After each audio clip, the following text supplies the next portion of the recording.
Everyone, आज हम करने वाले थेल्स थ्योरम। इसको हम बेसिक प्रोपोर्शनैलिटी थ्योरम भी कहते हैं और शॉर्ट में बीपीटी। ओके, इस थ्योरम में कहा गया है if a line is drawn parallel to one side of triangle to intersect the other two sides in distinct point, then the other two sides are divided in the same ratio। अब यहाँ मैं आपको समझा देती हूँ। कह रहे हैं कि इन अ ट्राइंगल, एक ट्राइंगल हो गया, उसमें अगर जो आपकी तीसरी साइड है, ठीक है, तीन साइड है ट्राइंगल की, इसमें जो आपकी तीसरी साइड है इसके पैरेलल अगर हम एक लाइन खींचे, ये दोनों आपस में पैरेलल हो, तो ये जो पोर्शन होगा ये आपस में क्या होगा, इनकी रेशियो इक्वल होगा। That means AD upon DB equals to AE upon EC। ठीक है, हमें ये प्रूफ करना है कि अगर इस लाइन में, अगर इस ट्रायंगल में हम तीसरी लाइन के पैरेलल एक लाइन ड्रॉ करते हैं, तो फिर ये जो लाइन ड्रॉ की है ये आपके इस लाइन को, मतलब इस वाली लाइन को और इस वाली लाइन को दो इक्वल पार्ट्स में डिवाइड कर देगी। इसका मतलब जितना AD होगा उतना ही हमारा BD होगा और जितना AE होगा उतना ही EC होगा। तो यहां पर हम गिवन में लिख देंगे। गिवन में है हमारे पास ट्रायंगल ABC जिसमें DE पैरेलल टू BC। ठीक, ये दोनों आपस में पैरेलल है और point D intersect AB on D and point E intersect AC on E। ठीक है, ये जो आपका है D जो है वो इंटरसेक्ट कर रहा है AB को और E जो है वो आपका इंटरसेक्ट कर रहा है AC को। और प्रूफ क्या करना है, हमें प्रूव करना है कि AD upon BD equals to AE upon EC। AD upon BD या DB एक ही बात है, इक्वल्स टू हमारा AE अपॉन EC। इसमें होगी कंस्ट्रक्शन। ठीक है, ये हमारे प्रूफ वाले कई क्वेश्चंस में कई बार हमें कंस्ट्रक्शन करनी पड़ती है। इस थ्योरम में कंस्ट्रक्शन क्या होगी, हम एक परपेंडिकुलर खींचेंगे यहां से, इसका नाम रख देंगे FE। ठीक है, F पॉइंट पर परपेंडिकुलर हमने खींचा और ऐसे ही हमने पॉइंट इस वाली साइड पर AB पर हमने परपेंडिकुलर FC या CF बनाया। ऐसे ही AC वाली लाइन पर हमने perpendicular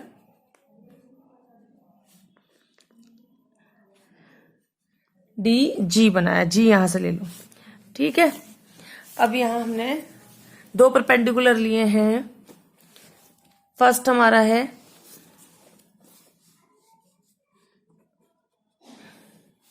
draw perpendicular EF, perpendicular किस पर, AB पर, और DG जो हमने बनाया है परपेंडिकुलर वो किस पर बनाया है, AC पर, परपेंडिकुलर है AC पर।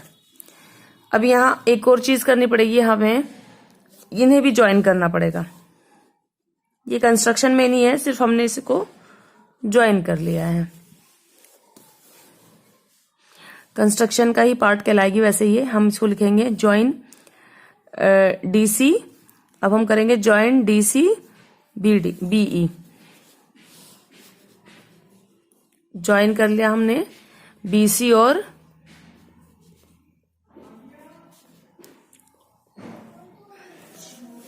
BE को ज्वाइन किया DC से। BE और DC हमने आपस में ज्वाइन कर लिया। BE और DC को हमने आपस में ज्वाइन कर लिया। अब यहां पर आप देखो, ये वाला ट्रायंगल एक बार तो हम इस वाले ट्रायंगल के साथ लेंगे और ऊपर वाला ये वाला ट्रायंगल दूसरी बार हम इसके साथ लेंगे। तो इन ट्रायंगल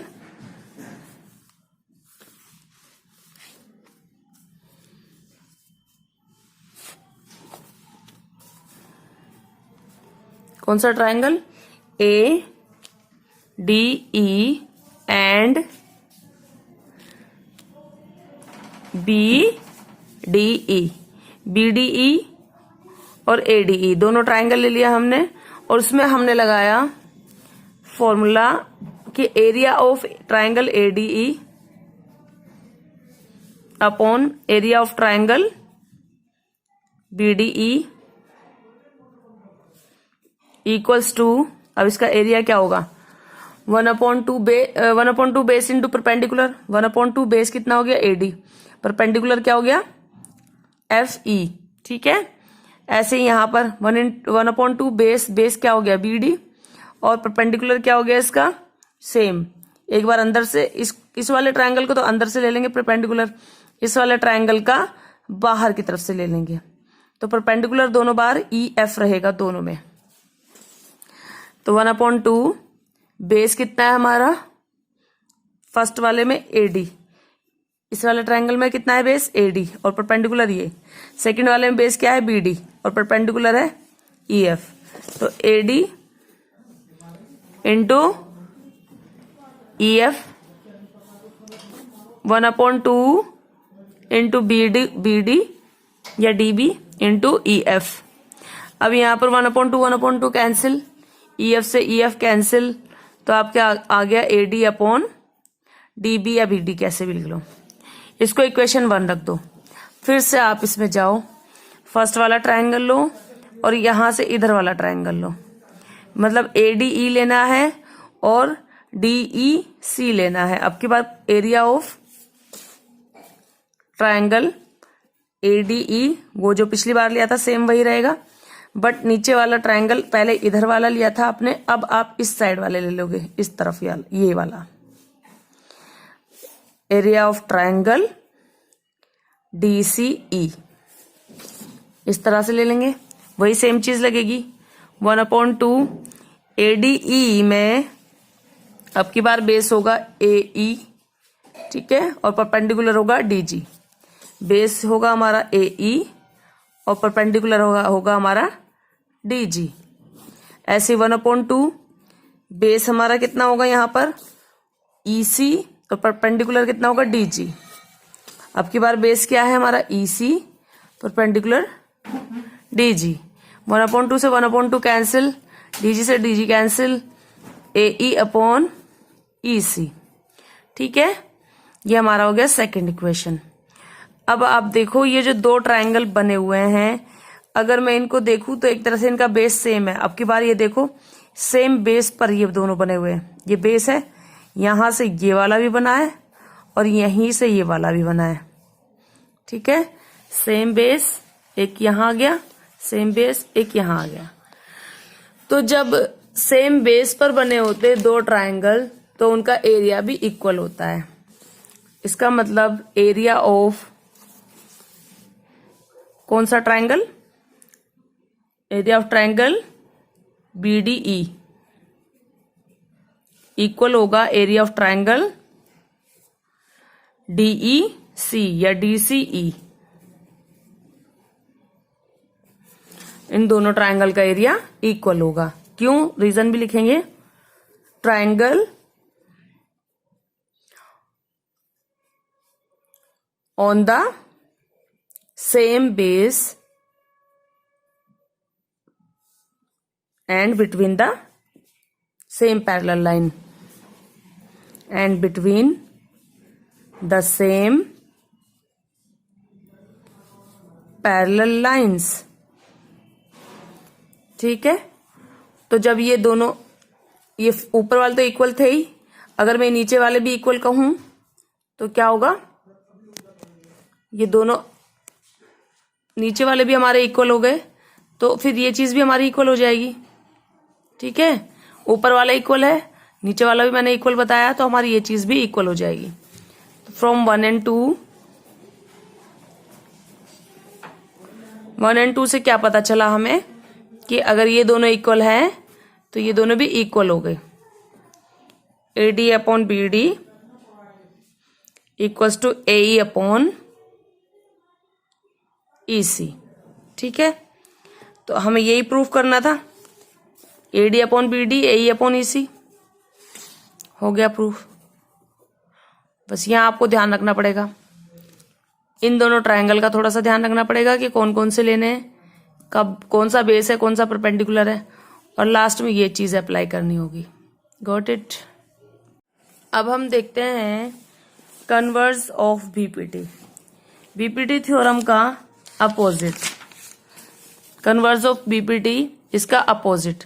अब की बार हमें क्या गिवन है, if a line divides two sides of A triangle in same ratio, line जो है वो सेम रेशियो में डिवाइड कर रही है, वरना मतलब A D upon B D equals to A E upon E C, same ratio में अगर ये लाइन डिवाइड कर रही है तो ये line, then the line must be parallel to the third, तब ये लाइन जो है तीसरी वाले के पैरेलल होगी। ठीक है, तो इस क्वेश्चन में हमें गिवन हो गया ट्रायंगल एबीसी में लाइन जो डीई है वो इंटरसेक्टिंग है एबी को कहां पर, डी पर, और एसी को कहां, ई पर, और इस तरह से कि AD upon B D equals to A upon E C, इस तरह से, और हमें प्रूफ करना है कि ये दोनों आपस में पैरेलल हैं। तो यहां पर हम एक अजम्पशन करेंगे, एज्यूम करके चलेंगे। ठीक है, हमने यहां पर एक एज्यूम करा कि कंस्ट्रक्शन कर लो पहले, construction, draw a line,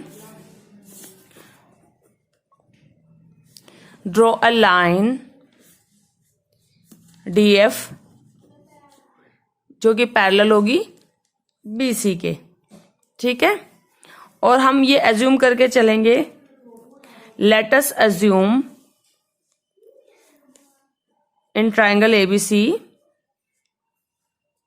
triangle ABC में हम ये एज्यूम करेंगे कि डीई जो है हमारी not parallel to BC, not parallel to BC, हम ये मान के चलेंगे। इस तरह से क्वेश्चन शुरू करेंगे। तो ये जो हमने कंस्ट्रक्शन करी है इसमें प्रूफ में तो आप एज्यूम मान के करके चलोगे, यहाँ ये प्रूफ है, यहाँ से प्रूफ स्टार्ट हो जाता है आपका कि आपने एज्यूम कर लिया है ट्रायंगल एबीसी में कि डी जो है वो पैरेलल नहीं है बीसी के। तो यहां पर आप एक लाइन ऐसे ड्रॉ कर लो जिसका हमने नाम रख दिया है डी एफ। ठीक है, अब हम क्या करेंगे कि हमें दो चीज पता है, एक तो ये पता है, ये गिवन है हमें A D upon B D equals to A E upon E C. ठीक है, एक तो ये हमें पता है, गिवन में है ये चीज। दूसरी कि अगर मैं बेसिक प्रोपोर्शनैलिटी थ्योरम इस पर अप्लाई करूंगा, जो मैंने ये ड्रॉ किया ना अपनी तरफ से, इस पर लगाऊं, तो ये भी मैंने क्या मानी है, पैरेलल मानी है बीसी के। ठीक, तो मैं अब इसको क्या करूंगी कि ये अपॉन ये ले लूंगी, मतलब इधर से तो सही लूंगी एडी बेसिक, मतलब बीपीटी थ्योरम में फिर से अप्लाई करूंगी, लेकिन अब की बार ई ये वाली ना लेकर ये वाला पॉइंट लूंगी, ई वाला पॉइंट ना लेकर एफ लूंगी। AD upon B D, AD upon B D equals to, अब ई वाला पॉइंट नहीं लिया मैंने, एफ वाला लिया है, A F upon F C. ठीक है, फ्रॉम 1 and 2, 1 and 2 से मुझे क्या पता चलता है, इसको अगर मैं 1 and 2 दे दूं, यहां पे लिख दो बाय बीपीटी। इन दोनों से क्या पता चलता है, ये दोनों इक्वल है तो ये दोनों भी इक्वल होंगे, ये 1 हो गई मेरी और ये 2 हो गई। From 1 and 2,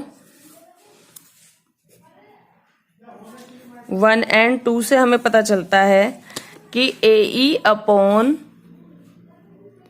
E C equals to A F upon F C, A F upon F C.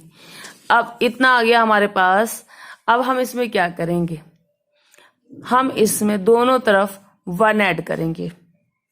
ठीक है, हम इसमें दोनों तरफ क्या ऐड करेंगे, 1 अपनी तरफ से, by adding 1 on both sides. तो ए ई अपॉन ई सी प्लस 1, और ऐसे ही A F upon F C plus 1। हमने दोनों तरफ अपनी तरफ से 1 ऐड किया है। यहां पर एलसीएम लो, यहां पर भी एलसीएम लो। एलसीएम आया ई सी, तो ये हो गया A E plus E C equals to AF plus FC upon FC, ये मेरा एलसीएम आया। एलसीएम ये आ गया और क्रॉस मल्टीप्लाई ऐसे करके। अब क्या करना है, AE प्लस EC क्या हो गया मेरा AC अपॉन EC। ऐसे AF प्लस FC मेरा कितना हो गया AC अपॉन FC। AC से AC cancel, 1 upon EC equals to 1 upon FC, cross multiply तो मेरा हो गया FC इक्वल्स टू EC। अब जो FC है और EC है वो इक्वल ही है, FC EC दोनों इक्वल है, मतलब ये पॉइंट यहां हो या यहां हो कोई मैटर नहीं कर रहा, दोनों इक्वल ही है। मतलब ये जो हमने ड्रॉ किया है ये इसी के ऊपर आ रहा है। तो इससे हमें क्या पता चलता है, पॉइंट E और F जो है कोइंसाइड करते हैं, मतलब ये एक दूसरे के ऊपर आ गए। हम इन्हें अलग अलग लेकर चले थे, बट थ्योरम के अकॉर्डिंग जो हमने प्रूफ किया ये दोनों आपस में इक्वल आ गई है, FC और EC। दैट मीन्स दोनों आपस में क्या कर रहे हैं, कोइंसिडेंट है ये दोनों पॉइंट। ठीक है, तो आप लिख दो कि हमारा point E and F coincide. इस तरह से हम क्या कह सकते हैं कि हमारा जो ये जो लाइन है, ठीक है, DF और DE, या तो मैं कहूं इसलिए लाइन DF कहूं या लाइन और लाइन एंड लिखो, एंड लाइन कौन सी, DF और DE कोइंसाइड कर रही है आपस में, ये भी कोइंसिडेंट है एक दूसरे के ऊपर। ठीक है, और पैरेलल भी है दोनों BC के। ये वाली पैरेलल इन्होंने ये वाली पैरेलल मानी थी कंस्ट्रक्शन में, हमने कौन सी पैरेलल मानी थी, हाँ ये DF पैरेलल टू BC। अब DF और DE तो एक ही बात हो गई, that means DE also parallel to BC। ठीक है, हमने एज्यूम किया था ना, ये यहां पर जो ड्राइंग की थी हमने, जो कंस्ट्रक्शन की थी वो इसके अकॉर्डिंग की थी कि ये आपस में DF और BC पैरेलल हो। अब DF और DE एक ही हो गए हैं, तो जब DF पैरेलल है तो DE भी तो पैरेलल हुआ। तो आप यहां कह सकते हैं कि हमारा जब DF पैरेलल है BC के बाय कंस्ट्रक्शन, ठीक है, तो हमारा DE भी पैरेलल हुआ BC के, ऐसे प्रूफ हो गया।